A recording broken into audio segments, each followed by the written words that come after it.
Today we're going to be showing you guys two different homes, one that needs a little bit of TLC and another one that is fully fixed up and ready to go. And apparently it's going to start raining on us right when we start recording. So yes, we're going to jump inside pretty quickly, but we want to go over the pros and cons of buying a house that you could fix up as you go in to see what kind of benefit you'll get later, or buying one that is fixed up and ready to go. And you guys will let us know in the comments which one you prefer. Let's go. All right, let's jump in there before we melt to death. before we because melt. I am made of sugar. Okay, so today we have something really exciting. One of our teammates, Amanda Hagee, is here. She is our resident flipper extraordinaire. She does this all the time. Her and her husband do the fix and flips all the time. She is going to help us kind of like estimate things out and see what she's got to say about this awesome home. Let's go.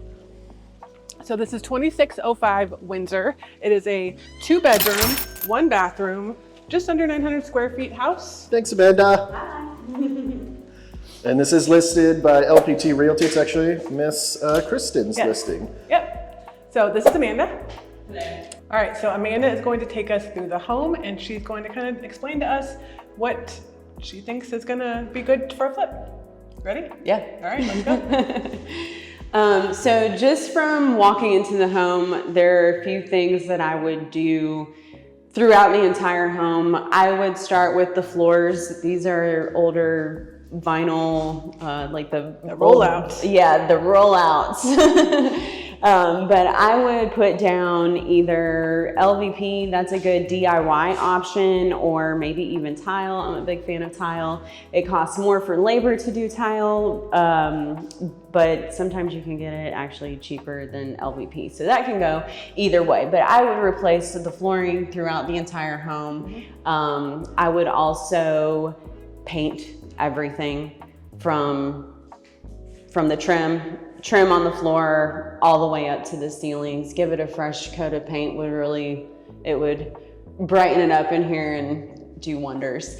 Another thing, even though, as you had mentioned before, brass is in, however, I would replace all of these fixtures, doorknobs, little things like that can make a big difference when you're trying to give a good facelift to a home, and it's items that don't cost that much. As far as the kitchen, if you want to get a look in here, as far as this goes, a more budget-friendly DIY approach in here. Of course, we talked about paint, so that's going to go into the kitchen as well. Appliances, if you wanted to update those, you're looking at a couple $1,000s. Okay, so we just had to take a quick little TV time out because our SD card decided to tell us it was full at 2 seconds left. So we're gonna start up again with cabinets. Yeah, cabinets. So the quick DIY is to slap some good primer paint on them. That'll, I feel like there's quite a bit of life left in these cabinets. They're in good condition, considering their age. Yeah. And they're real wood. They're not gonna be peeling laminate garbage all over the place. So, paint throughout the home, paint the cabinets, spend a couple $1,000s on appliances, and really that would give a nice facelift to this kitchen. The other option is to get to Mongo. Why are you looking at me like that? Oh, sorry. Okay. The other option, if you don't want to do that, you can replace the cabinets. That'll probably run $4,000 to $5,000. Don't quote me on that. Home Depot can give you a quote on that though. So get some fresh cabinets, get some countertops of your choice, and that'll take your budget to like maybe $8,000 to $10,000 for a brand new kitchen versus giving it a facelift, which is going to be maybe $2,000 or $3,000. so a couple things on that. Wallpaper, you can definitely paint it. You do not have to take all this up because let's be honest, this is 1990 vintage wallpaper. Beautiful. Maybe late 80s. It's not going anywhere. Kitchens are humid. Kitchens have all kinds of stuff going on. It's not going anywhere. There's no part of this wallpaper, I've already looked a couple times, that's peeling out. So primer it, paint it. Same things she had mentioned, the vinyl coated, there's a word for it, I forget what it's called now, it's some funky long word, but if you ever have the cabinets, oh, and look, they're already child safety locks. If you ever have the cabinets that feel like they're like the paint is like popping off and like it feels like it's a plastic like shield on it almost, that's how my cabinets were in my old house. If it doesn't just pop right off, then just get a hair dryer and just put some heat on it and it'll pop off. You can primer and paint those things and it looks like bright. Then they kind of look like wood cabinets, even though they're like the fake wood. So those are things that you can do as well. Yeah, love it. Yeah. Well, before we go on to the rest of the house, we've got so much more to cover. We're going to talk about pros of buying a DIY home.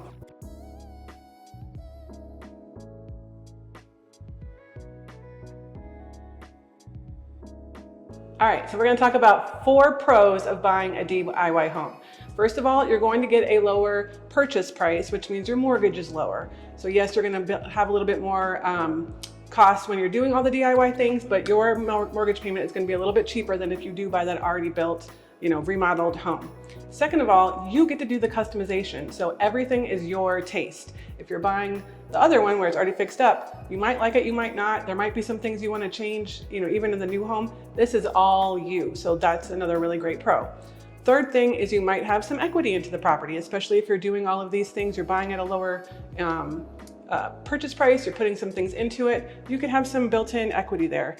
It obviously depends on the market and what all you do to the property, but there's a chance of that. And then fourth, if you like the DIY thing and that's kind of like your jam and it's your hobby, it gives you something fun to do. Ready? Yeah. Let's go check out the rest. Let's go. All right. Bathroom? Yeah. All right. Okay, so this is our bathroom. I'll just get in the tub for this one. So we have real tile in here, and then the liner. What is this stuff called? Fiberglass. What? Fiberglass. Yeah, fiberglass tub. It's actually in pretty decent condition. Like even the caulking isn't that bad, but that's an easy fix to, make it feel fresher in here.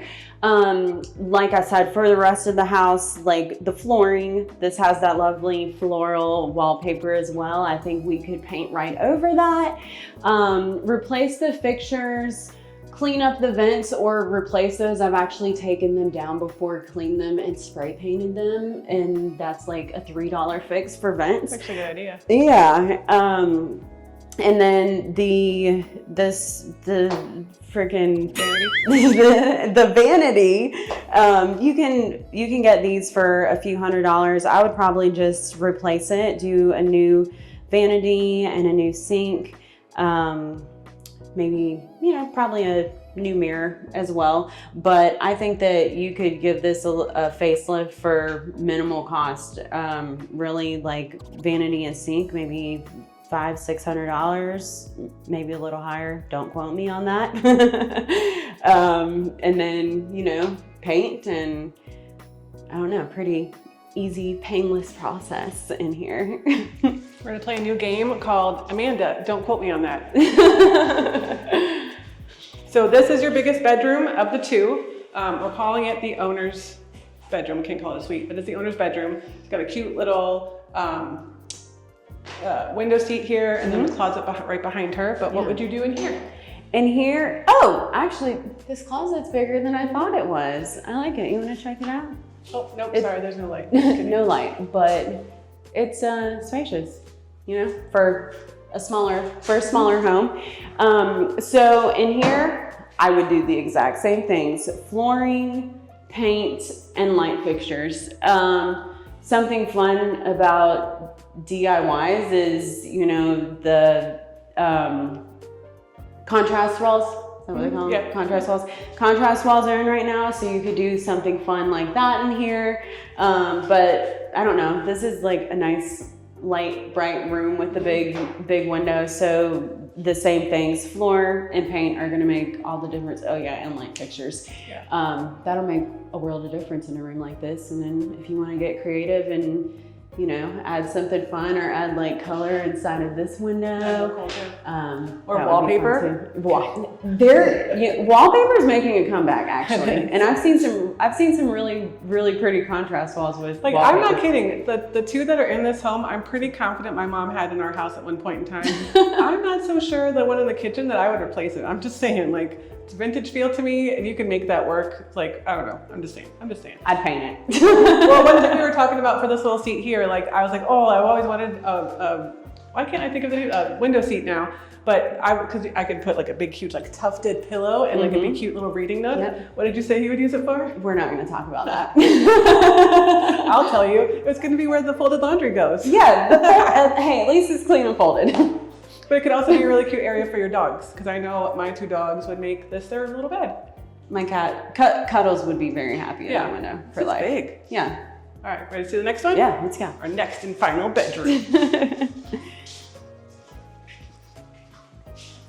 All right, so obviously this room is a little bit smaller. Again, this home is just under 900 square feet. What would you do in here? Same stuff. Floor, paint, fixtures. And I know, speaking from someone who has children that are almost grown and Don't say that. Don't put that on me. Don't put that on me. Well, you know, this could be a great office, or you were talking about maybe putting some bunk beds in here for when the kids come home. So I see this house kind of as like single parent, you know, having mom's room, dad's room, kids room, or maybe you're just starting out with a family. This could be a really cute nursery. Or maybe the other end of that spectrum, you're a grandma, grandpa, and you're downsizing. This would still be a really cool area for grandkids, or for like if your kid and their kids come, you could do a full bunk bed with a trundle, put a TV and some toys. They still have storage over here. Like you've got a ton of options. An office would be really cool because you already have your built-in shelves and things, and you still have the natural light. So yeah, it'd be actually a really good size office. But yeah, you've got tons of options. Yeah. But yeah, cool. Well, let's talk about cons. Those are really pretty. Flowers. Squirrel. Yeah, those are really pretty. I don't know what is that. The purple ones look like hibiscus almost, but I don't think. I think the purple are on the tree, and those little trumpety things is a vine, I think. Those are beautiful. Yeah. You should get a shot of those. Be like, oh, look at the foliage that you get in your backyard. Look at this really cool screen you can see through. With a dirty window. All right. Okay. No, we'll get a little right there. Okay, so 4 cons of buying a fixer-upper. So 1, your renovation costs could get expensive. So we've kind of talked a lot about numbers. But one thing you have to keep in mind, if you go too into pulling things out and ripping things down, it could expose more issues, or it could be a much bigger job than you thought it was. So those costs could add up. 2, if you're doing it yourself and you're living in it at the same time, you're living in a demolition zone. So if you don't like constant mess, if you don't like the dust and stuff that things can create, or just having, you know, maybe you have pets and cats and you don't want them walking through paint, whatever, you know, those are obviously something you have to deal with. With that being said, flooring and paint is way easier to do in an empty home. So I would recommend doing that before you moved in, maybe on closing day. Just like bring your brushes, bring your rollers, and get started on that before moving in. And doing paint before you do the floors, because if you mess up on the floors, you don't have to clean it up. That's true. But that eliminates a lot of like the facelift of this home before ever moving into it. Sure. A third one would be time and stress. So obviously this, you know, if you're just doing it by yourself and you don't have somebody else or like friends and family that are willing to help you, it could take a little longer to, you know, painting a room that takes roughly a day. I mean, and doing it so it could take a lot of time, and then that could add on to stress. Again, living in a demolition zone, the length of time, all that good stuff. And fourth and finally, depending on what kind of fixes you're doing to the property, you could have a little bit of issue trying to find a loan for that. So depending on how much repair the home needs, it might limit you in what kinds of loans that you can do. There are rehab loans, so kind of keep that in mind too, but it could definitely, you know, limit what your options are. So this house does have a 1-car garage, which doubles as your laundry room, which is super common with the age of this home. Your water heater is right there, as well as your HVAC unit, which is actually great that it's out here because garages drain away from the home. But you also have your attic access. And what would you do out here, Amanda?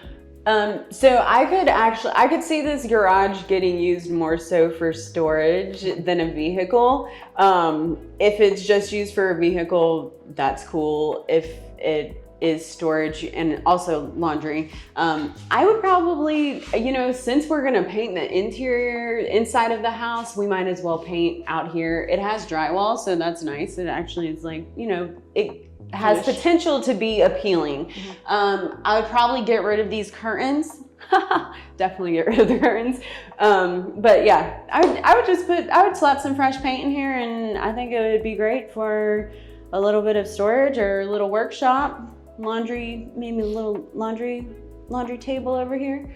But I'd actually add that I would actually epoxy the floor. It's pretty cheap to do, and if you're a DIYer, it's super easy. It takes a little bit over a day to do. I haven't done that I've never yet. done it, but my husband has. Yeah. So, and just this, with being a one-car garage, it would not be all that hard. Right. But then at least you'd have like a wipeable surface, and since it is the area where your washer and dryer are, it's easier to clean out. But yeah, I like that. and I would finish this up. I know you said you just pull it all down, but if you're going to use it for a little bit, a car and storage, Yeah. put those back up. Yeah. Can we do a car? Oh yeah, maybe put a garage door opener. But if you're using it as storage, you know. You're using it as storage, no, but if you're gonna use it for your car, I'd use the door, I'd put it. And those aren't terribly expensive to put in because everything else is already here. I don't know how much. Wait, what is happening? But there's no garage door opener. So you'd have to manually lift it if you were using it for your car. That's not gonna work. So I think what she means is she would also add a garage door opener. Yes. Oh, to close, step on bolt so something will align bar and push. Push tab to open. Because it's just locked. Oh. You can do it It's with. just your thing. You just You can do it with even if it had one. Like there's like little. I The forget. handle. Yeah, like Yeah. Michael does it. I don't know how to do it. Okay. Yeah. It's common on a lot of the older homes. Well, no, it's even on any door you can lock them. No, I know. I'm saying like not having the garage door was pretty common, obviously. Yeah. And because so many people use this for storage in Florida, like it doesn't surprise me that this wasn't done since the 80s. Right. 80s or whatever. Cool. Outside? Yeah, let's go. So it's kind of funny. Amanda thought that this was a closet. I did. And I did too, actually. So the first time I came through the house. This is the outdoor But world. no, it's like a secret garden. Yeah. It's like you're entering like a Willy Wonka area. Wish I had that Like a little gate. Dang, it's a good thing it didn't. So you've got a cute little porch area, a massive dog house, and then a really good sized yard for the size of home this is.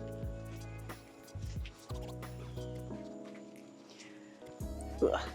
All right, Amanda, what would you do out here? So outside, I always, the yard could use a little bit of cleaning up.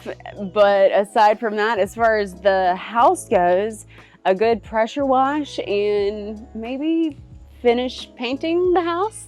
This beautiful yellow color. Sure, I think they went for like the Two-tone? tie-dye look. Tie-dye, yeah, perhaps.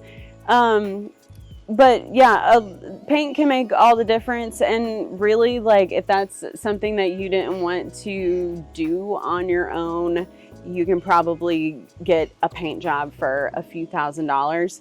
I feel like it's a little more intimidating to paint the exterior of a home. But paint it, pressure wash, and really, it'll look pretty good after that. This property is fully fenced though, so that's a cost that you don't have to encounter because it's already fully fenced. It's got gates on that side. I can't remember if there's one on that side or not, is there? There's not. Yeah. But it's a good sized yard for this, you could easily have a German Shepherd back here. You could have room to play. Pretty flowers and... I know, beautiful flowers. Love those flowers. The mature trees are always cool. in this Yeah. neighborhood. Yeah. Yeah, that dude's he's thick. Kind of like natural. What'd you say? Nothing. Talking about them thick trees. I said nothing. What would you do over here, Amanda? Let's talk about that. I'm a big fan of cozy spaces. So honestly, I mean, I have a dog, but I would get rid of this dog house. I'm sure that whatever dog lived in here appreciated it, but I would get rid of this. And then I would put a privacy fence right here, even though I know that the whole thing isn't, but private. Well, actually on this side, the neighbors do have a privacy fence, but that would make this little patio private. And then you could put a little, table and chairs out here, some string lights, and it could just be like a cozy little nook. Or a trellis of jasmine. A trellis of jasmine. Yes, right? The possibilities are endless. What is a trellis of jasmine? Trellis. I see Jasmine. what that is. Jasmine's a flower that smells amazing, but it creeps. It's a vine. Yeah. So if you put a trellis up, one, that's cheaper than a fence, and two, it'll smell really good, but it still blocks any view because it's growing on the trellis. Yeah. This is why I bring the girls here. Yeah. This is why I don't have a microphone on. So yeah. All right. Cool. There we go. Is that a wrap? It's a wrap. You got more to say? No. Yeah. Not right now. All right. I got lots to say, just not right now. Yeah. I have All lots right, to say so too. this Not is appropriate, the DIY Fixer Upper. If you are not a DIY Fixer Upper, then we're about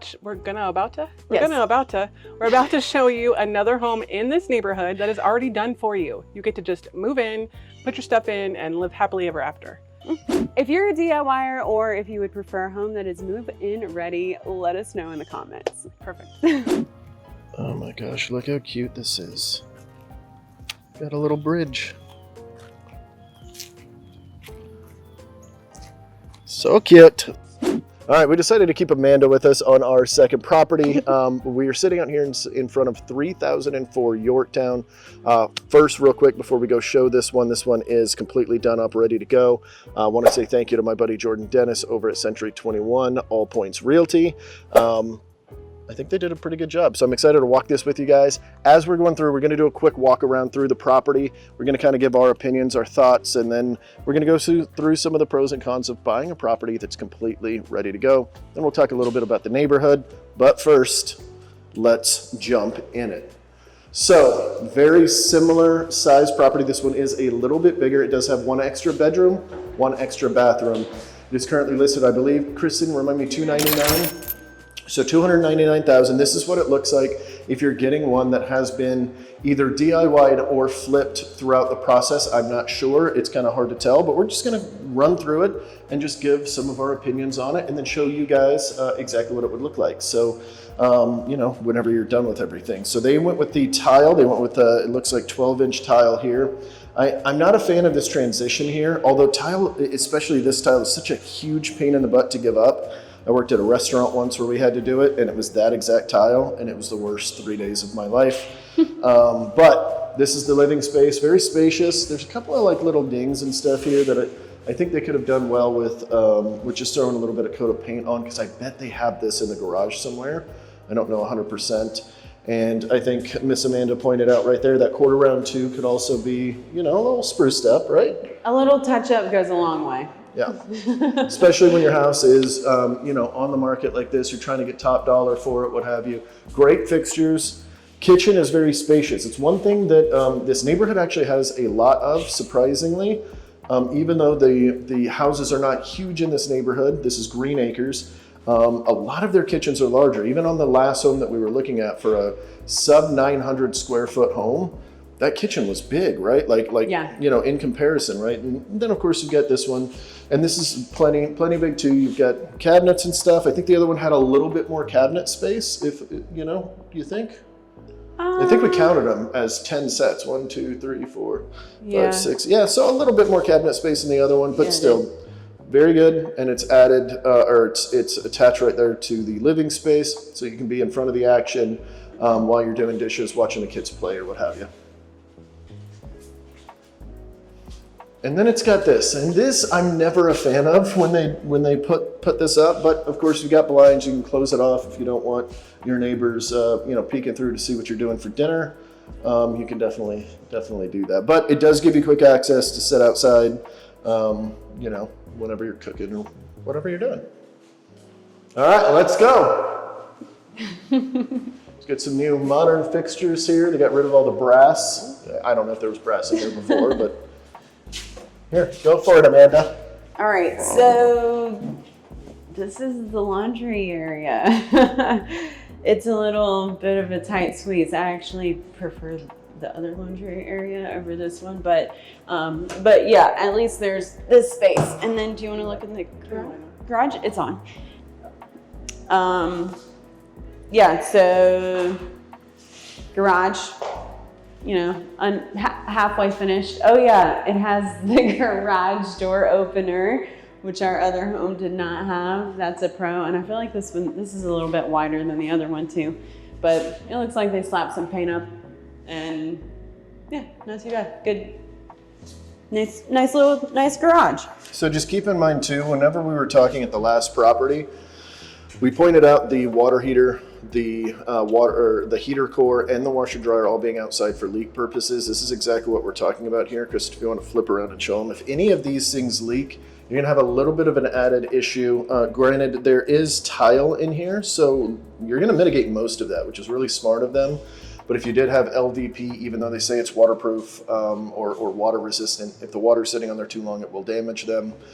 So just keep that in mind, that this is an extra thing. Just be extra careful. These things leak, and sometimes they're really small at first and you don't see it for a while. A little bit of a tight squeeze.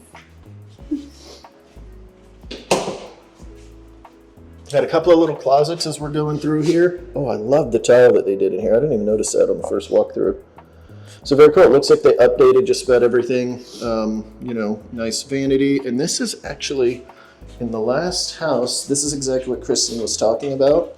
When we're talking about like that laminate stuff, this one's done very well, obviously. But whenever they get older, sometimes you can start peeling them off. Cool little light there, a little short for me. I'm a taller person. I can only see my mouth and down, which is not my greatest feature, you know. It's perfect for me. I'm like right at two-thirds of the way up here, so yeah. So you know, for most people, it'll be for fine. the normal person. And then also another thing is they chose to do the liners in the tubs in here, which is fine. It's a very economical way to go. I would probably throw up some tile in there if it were me. Yeah, I definitely think the tile looks better than the inserts for sure. Yeah. But yeah, you hit it on the head. Like, those inserts are so cheap and they're so easy to install yourself too. Yeah. That it does kind of make it enticing, you know. It's an option, but that's why I would have left the tile in the other tub as well, because you can't go wrong with tile. Yeah. That's great. You got 3 bedrooms here. We're going to start over here. Decent sized bedrooms. They all come with outlets and a closet, you know, typical bedroom. Nothing too fancy, too crazy here. Got another one here that Amanda's going to show you because you never can get enough bedrooms. Yeah, bedroom. I actually like that this one's a little bit longer though. It makes it, even though it's probably smaller, that.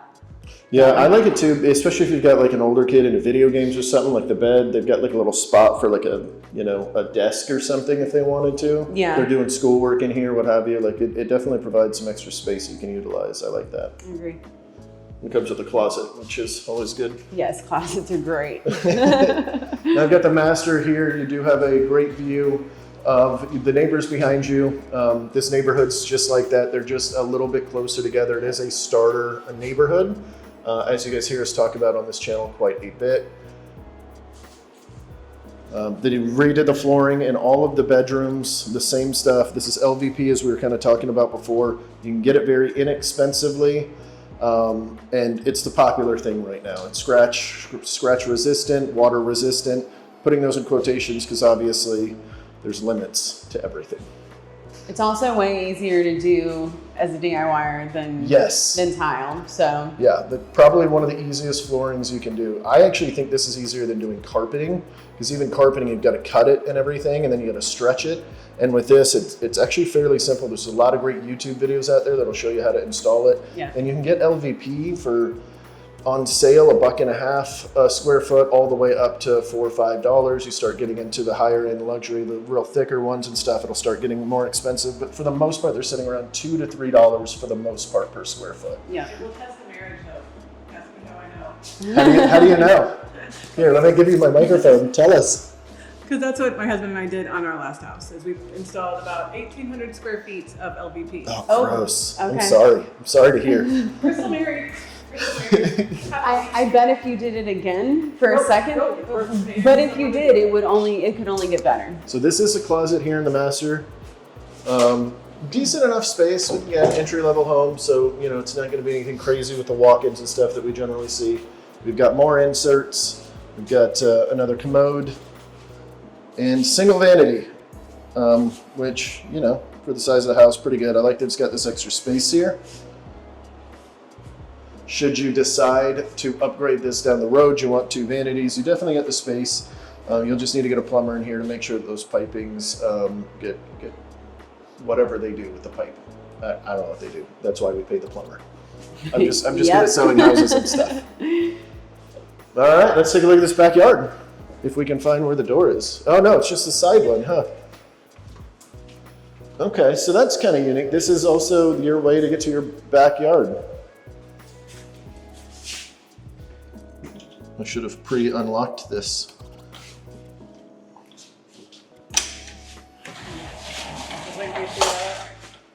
Some of them give you so much issue. Okay. Watch out. Ooh. Amanda was here before us. Yeah. Jokes and jokes and jokes. Okay. Oh, okay. I'm not going through that much work to move that. Not a ton of extra space out here, but definitely good enough. You got a smaller pup, you got a toddler or something like that, you just need a little bit of room, maybe a mini playground or something. I mean, you could fit it. I see it. Maybe close this off. Is this opened up all the way? All right, well, then if you've got an Explorer dog, there's a nice little spot there that will always be shaded for them. All right, let's talk about some pros and cons, guys. All right, I think the pros and cons are generally kind of easy to figure out, but we're going to run through them just to be sure. So, number one, buying a remodeled home, buying something that's already flipped, the biggest pro of it is turnkey. You're walking in, what you see is what you get. You're not generally going to have to do a whole lot of extra work unless you've got personal preferences that you'd like to change. So that's always a big bonus. You definitely get the option on the remodeled home of doing it exactly how you like it, which is pretty cool. But if you're a newer DIYer, you might do that project and then realize, I'm not that good at this. Backsplash is a big one. That's why I wanted to start shooting right here, is because this is one of the first things that I look at for a home flipper to see if they know what they're doing. And there's a lot of little nuances and stuff. But anyway, turnkey properties are turnkey, so it's always good. If you've got a tight timeline as well, maybe you're a military buyer coming in, which this neighborhood is just filled with because it's located smack dab in the center of Eglin Air Force Base and Hurlburt Field. You can literally get onto Eglin probably 7 minutes from this neighborhood, 8 minutes, something like that's pretty quick. Hurlburt Field would be a little bit longer, like 9 minutes maybe, but this is basically right in the center. This is one of the neighborhoods I was looking in whenever I moved down here way back in the day. Because it's right in the middle, and I don't like, at the time I didn't like driving, and then I became a realtor, so that got thrown out the window. What you see is what you get, you know, it's pretty self-explanatory. And then they're generally a little bit easier to finance as long as they're not overpriced, right? But you're going to know that because you're going to come through here, you're going to be looking at homes on Zillow, you're going to be able to compare the two, so you'll know. It's pretty obvious when something's a little overpriced. Now, there are 4 cons I also want to talk about with this as well. A turnkey ready home, one that's already been flipped, already been adjusted. Typically your price point's going to be higher. As we saw in the last one's listed at $219,000. This one's listed at $299,000. This one is slightly bigger, but you can definitely see that's a pretty big jump in price. That's because somebody else is already doing all of this for you.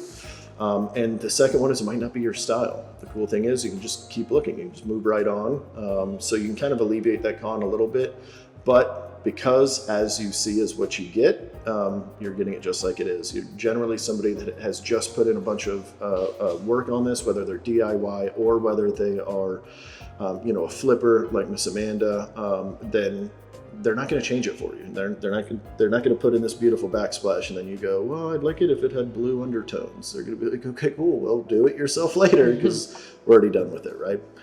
And you're paying for somebody else's upgrades. There might not be any equity in the property because of that. You are, folks that are doing this on purpose, they're doing it for a profit. It's very obvious that way. That's why home flippers exist, and that's why DIYers do this. In fact, I've got a story about that just in a second. But the last con before I get into that is we call it lipstick on a pig for a reason. A lot of home flippers, just across the country, but in our area as well, they're putting lipstick on a pig. Okay, that means they're doing the bare bones, they're doing the bare basic, just enough to make it kind of look good, but they're not actually going through and fixing some of the real problems, the bones of the property. So this is where you'll see people painting over or putting a Goo Gone on, trying to use that to get stuff. What's that other stuff they use, that putty stuff, whenever they're trying to hide like wood rot? I can't think of the name right now. There is a putty that they use. There is. I don't know what it is. Yeah, I know what you're talking about. I've seen it. Yeah, I had a client years ago just swear that that's all he needed to do. And I was like, no, that's not how we fix a property. Like, do it right. You cut out the wood, you put new wood, you repaint it. Mm-hmm. Surprisingly, it's not that much extra work. I mean, cutting off siding, for instance, very cheap, very inexpensive. But here's what I'll tell you. If you're trying to decide between the two, if you're fairly handy, I definitely suggest you guys look into that as an option. Somebody that doesn't want to go through and fix up their property before they put it on the market, they're okay letting somebody else. Maybe they don't want to mess with the hassle. I totally get it. But if you've got that skill set, that is something that I would definitely urge you to look at, because of all the pros that you have with it and because of the amount of wealth that can be accumulated long term. I'll give you a story of a friend of mine. She is a school teacher, so you can imagine school teacher's salary, not banking a ton of money. It's public school system. It's not like she's like, in the private school sector where she's making a bunch. And she's been doing this her whole life.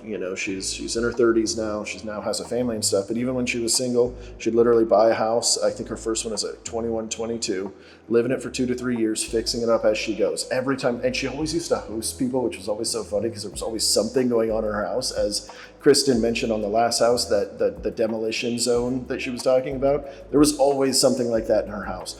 But every 2 to 3 years, she'd sell this property, make some more money, sell this property, make some more money. She is now living in a $1.1 million home in Destin because she just kept trading up. I remember when she bought one of the last ones, she bought it at like $450 and sold it around for $800 something. And I couldn't believe it. I remember just walking through that house and being a realtor, I was like, yeah, no, she'll get $800 for this, but like, wow, like what a big jump. So if you're looking for long-term wealth building, this is a definite green light for you. Just make sure that you're buying into it smart. It's very similar to stocks. You're going to make your money going into it. So you want to make sure that you're buying smart and that you're doing smart upgrades. You're doing things that the consumer wants to see, not just what you want to see, and that will definitely help out long-term. All right, so we talked about what kind of buyers would be specific to these homes. So the first one would be your DIYer, fixer-upper, which is me. So my husband and I did that, our first house here in 2017. We bought a house for $221, and it was, yes, I did. I called a real estate agent. So that's one thing we haven't talked about actually. So if you're looking at numbers and you're thinking about options and needing the expert, i.e. Amanda, or needing just someone to help you kind of guide you through the overall process, call us. That's what we're here for. Yeah, all of our stuff will pop up on the screen. You can call, text, email, throw a carrier pigeon or a football with a note on it. However you want to get a hold of us, we will be here for you. So we bought a house in 2017 for $221,000, and it was a rental for 10 years. It had mismatched woods, mismatched flooring, mismatched, metals, like everything was dated and did not go. So we spent about $30,000, redid everything. So kind of like what Amanda said on the first house, we painted, we did flooring, we did counters, we did bathrooms. I installed tile, which I will never do again. The whole entire house, except for my son's room, was painted. We added a closet. We redid a fireplace, the fronts, not the insides of it. Appliances, everything. Spent about $30,000 because we did the labor ourselves. And when we sold that house in 2020, we sold it for $366. So not too, it was COVID, so that did play a little bit into it, but probably only about $20,000 of that was COVID, jump in pricing. COVID buffer. Yeah, but we loved that house. We did it exactly how we wanted it to. The only reason we sold it is because we needed another bathroom and I needed an office, but not too shabby for you know, it tested our marriage, but we learned some great coping skills. And So if your marriage is strong, yes, you can last. Yes. No, it was fun. Like, we like doing it, but we won't do that. We won't do flooring again. I'll tell you that. We will pay someone to do that. So at the end of the day, if you're trying to decide which option to go, hey, you know, do I have that look? Do I not have, or do I have that DIY bone in me? Do I not? If you're looking for just stress-free, hassle-free, and you're ready to have your friends over the weekend that you close, something like this, it's already ready. already ready. Like Little Caesar's pizza. Don't think Hot you're and ready. ready. Hot and ready? Hot and Yeah, ready. it's close. So if you want a hot and ready Little Caesar's house, you want one that's already been flipped, it's already been churned, and it's already got all the love. So you're buyer number 2. You Yeah. are the buy the turnkey. I'm the lazy. I'm not DIY. Not lazy. I think it is a little bit because it could I be, feel but- like with DIY I would mess this up. Like as I'm looking around, I'm like, even just something as simple as these lights. Like I know for sure whoever did this was like, oh yeah, it's super simple. Just like, and I'm looking at it going like, this is gonna be a pain in the butt. Am I gonna line it up right? What if it's just kind of off kilter a little bit? And it's just too much. Just bug you forever. Like there's a couple things in our last house that will just bug, but it's not gonna bug us forever because we sold it. So that's kidding. Sorry. But anyway, yes. So the 2 tips of buyers, the fixer-upper and the buy it turnkey ready. We talked with our good friend Amanda, who is our team expert for fix and flippers. I said that weird, but anyway, you get what I'm saying, for renovations. And we learned a lot about that. And yeah, so if you guys are in that boat too and you're thinking, yeah, DIY is definitely for me, or even hiring a contractor doing that stuff, you're looking for a good deal, you know, you want to go through that process with us, Miss Amanda. We've got an expert for everything. Miss Amanda just does, you know, helps a lot of our investors out and stuff. And we have an expert for every single area and probably every little niche that you can think of with a few small exceptions. So give us a shout and we can definitely help out. All right, guys, if you are curious more about Fort Walton Beach, which is where we are at right now, I'm going to throw up a video right here. You can click on that and it will start going through some of our Fort Walton Beach videos. As for now, that's all we've got. We'll see you guys next Tuesday at 4 p.m. Central Standard Time. Thanks for watching. bye. Bye.